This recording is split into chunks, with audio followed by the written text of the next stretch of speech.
Today, Egypt is going through very challenging times, but it does not mean that there are not amazing opportunities. Egypt will always be Egypt. It will be a great country. It will be in the middle of the world. It will always be the mother of the world. We have so much beauty. We are the gift of the Nile. We're 7,000 years old, and that means something. It is not something that we only say. So today, we are embarking upon a very difficult and arduous journey, and that is the journey of economic reform.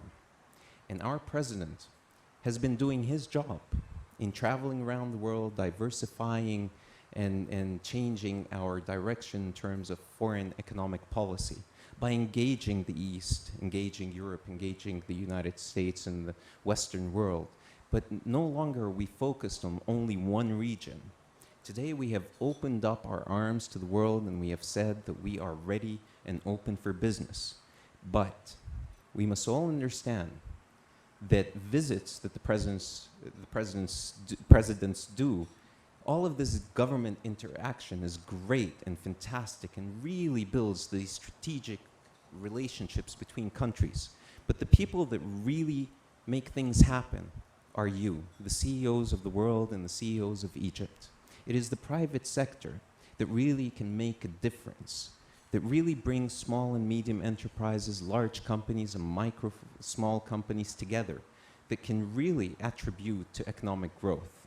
So the whole principle of launching something like the CEO clubs, not only here in Egypt, but also in South Korea and China and India, in Greece and Romania, in the United Arab Emirates, in Lebanon. And we have an aspiration to continue the great legacy that Joe Mancuso has started by expanding around the world and increasing our membership to hundreds of thousands of CEOs. But for us in Egypt, I encourage you to interact. I encourage you to engage these CEOs across the world. Investments don't have to be mega projects. They don't have to be worth billions of dollars.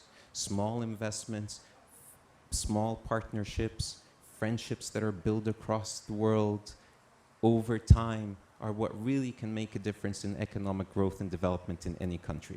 But today, our most important ambition is for us to really embark upon economic reforms that will make change and create the investment environment. So when we interact as private sector enterprises together, we find this environment so that we can work together. So ladies and gentlemen, the private sector in Egypt is represented by many organizations, but one organization that really solidifies the whole principle of a connection, collaboration between Egyptian businessmen and CEOs is the Egyptian Businessmen's Association. And we are privileged to have with us here today Mr. Mohammed Yusuf, the Executive Director of the Egyptian Businessmen's Association, to address you and to welcome you and to tell you how ready we are as a private sector here in Egypt to engage with each and every one of you for a better future for us and for our children. Ladies and gentlemen,